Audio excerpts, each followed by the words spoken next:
Guys, pakita ko lang sa inyo ang aking papaya salad. Hinaluan ko lang to ng lemon, sliced lemon plus lemon juice. Nilagyan ko ng onion, tapos nuts. You can do this any kind of nuts na pwede mong magamit. At pwede na muna itong gamitin as pinakakanin mo sa dinner. Kasi pang cleansing din itong papaya. Yung hindi mo lang pinigaan. So,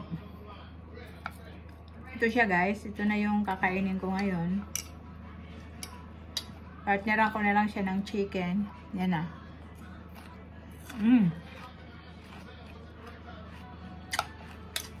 Sarap. So, yan. May lemon juice. Ngayon ko pa ng konti. Okay. Ayan. Meron pa ako dito isang binili ko kanina sa Popeye Chicken. Ito, yun na lang ang pinaka-partner ko sa kanya. Ayan guys. Yun lang guys. Thank you for watching. See you in my next video. Bye-bye.